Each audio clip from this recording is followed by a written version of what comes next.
JDU में इन दिनों all is well नहीं दिख रहा है। अब जो है जेडीयू के विधायक है सुदर्शन कुमार, वो लगातार मंत्री अशोक चौधरी पर हमलावर है। कई गंभीर आरोप उन्होंने लगाया। हमारे साथ जेडीयू के वरिष्ठ नेता है खालिद अनवर जी। खालिद जी, जिस तरह का प्रकरण फिर शुरू हुआ है सुदर्शन कुमार और अशोक चौधरी के बीच में, लगता है कि पार्टी की सेहत के लिए ठीक है?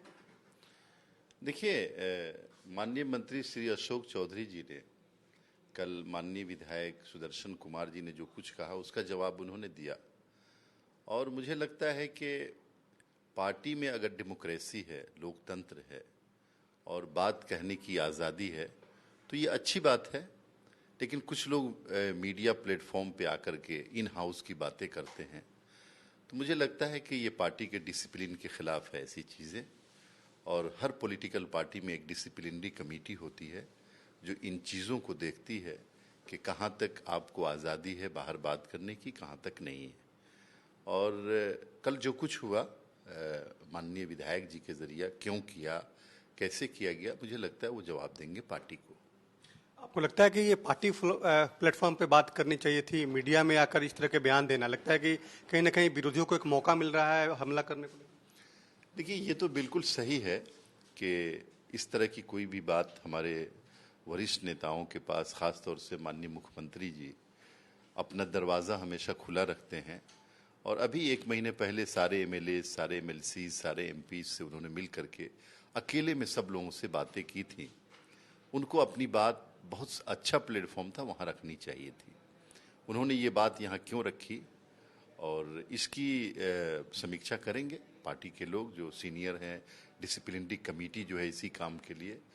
लेकिन जहाँ तक बात यह है कि पार्टी के सेहत पे इससे क्या असर पड़ेगा, मुझे लगता है कि पार्टी को ऐसी चीज़ों से फ़ायदा होता है और लोगों का भरोसा जगता है कि इस पार्टी में बोलने की, बात रखने की आज़ादी है और लोगों में चर्चा का इशू होता है। इससे पार्टी की सेहत पे कोई फ़र्क नहीं पड़ता, बल्कि पार्टियां मजबूत होती हैं।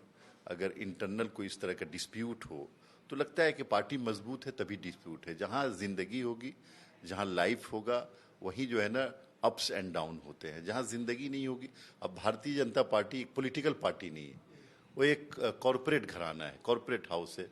तो वहाँ आपको अप्स एंड डाउन का कुछ पता नहीं चलेगा, लगेगा नहीं कि ज़िंदगी है। ये सोते हुए लोग हैं, इनका एक एग्जीक्यूटिव ऑफिसर है जो ऑर्डर देता है वो कर लेते हैं। तो पॉलिटिकल पार्टियाँ और कॉरपोरेट घराने में यही फ़र्क होता है। जनता दल यूनाइटेड एक पॉलिटिकल पार्टी है जो डेमोक्रेसी में डेमोक्रेटिक है, लोकतांत्रिक है और ऐसी मर्यादाओं को प्रमोट करना चाहती है। एक सवाल है कि ये जो बिहार सरकार ने जो मदरसा को जो ग्रांट, जो अनुदान दिया है, उसको लेकर अब बीजेपी सवाल खड़े कर रही है। बीजेपी कह रही है कि जो नालंदा में दंगा हुआ, सासाराम में दंगा हुआ, हिंदुओं को मुआवजा नहीं मिला, बल्कि मदरसे को और जो उसमें पीड़ित मुस्लिम परिवार के लोग थे उनको सरकार ने मुआवजा। भारतीय जनता पार्टी के नेता इन सब चीज़ों को देखते नहीं, किसको मुआवजा मिला, किसको नहीं मिला। 70 लोगों को मुआवजा मिला है बिहार शरीफ में, उसमें 24 हिंदू हैं, बाकी मुसलमान। हमारी सरकार ये नहीं देखती है कि मुआवजा हम किसको दे रहे हैं। दंगा से जो पीड़ित हुआ, जिनकी दुकानें जलाई गई, उनको मुआवजा दिया गया। और जो मदरसा बनाने की बात है, वो सरकारी मदरसा है, वक्फ बोर्ड का मदरसा, बिहार स्टेट सुन्नी वक्फ बोर्ड के तहत वो मदरसा चलता है। ये बिहार स्टेट गवर्नमेंट की प्रॉपर्टी है, उसको बनाने के लिए दिया गया है। और ये तुष्टीकरण की बात करते हैं, ये इनको याद नहीं है कि नीतीश कुमार ने अभी सीतामढ़ी में मंदिर के उत्थान के लिए 70 करोड़ रुपया दिया है। यही पटना सिटी में, जहाँ की इनके एमएलए बार बार जीत के आते हैं, इन्होंने कभी देखा कि वहाँ मंदिरों का क्या हाल है? पटनी देवी मंदिर के लिए कितना पैसा दिया अपने निजी कोष से? 7.5 करोड़ रुपया दिया है। तो ये भारतीय जनता पार्टी ढूंढती रहे कि कौन मंदिर है, कौन मस्जिद है, कौन हिंदू है, कौन मुसलमान है। नीतीश कुमार जी सबके साथ न्याय करते हैं। बिहार शरीफ में जितने दंगा पीड़ित थे, जितनी दुकानें जलाई गई थी, सबको मुआवजा दिया गया। आप लिस्ट देख लीजिए, आपके पास लिस्ट होगी, नहीं होगी तो मैं भी दे देता हूँ। और मदरसे को बनाने के लिए आप दंगा करके लोगों को बुला के ला के यहाँ मंदिर तोड़वा दें, मस्जिद तोड़वा दें और कहें कि उसको बनाया नहीं जाए, हमारी सरकार ऐसा नहीं कर सकती। एक अन्य सवाल है कि ये ठाकुर प्रकरण को लगता है कि विराम लग गया है। तेजस्वी यादव ने भी कल कहा, लालू जी ने भी कल कहा कि उस दिन कहा कि चेतन आनंद जो है वो अपने बयान को वापस ले, मंदबुद्धि है, सही नहीं है, इस तरह के बयान नहीं। हम लोग इस मामले में मनोज झा के साथ नहीं खड़े। हमारी पार्टी साफ साफ मानती है कि किसी वर्ग को टारगेट करके, किसी वर्ग को आइसोलेट करने की कोशिश या किसी वर्ग को निशाना बनाने की कोशिश, चाहे जिस जरिए से हो, हम लोग ऐसी चीज़ों को न तो प्रमोट करते हैं न अप्रिशिएट करते हैं।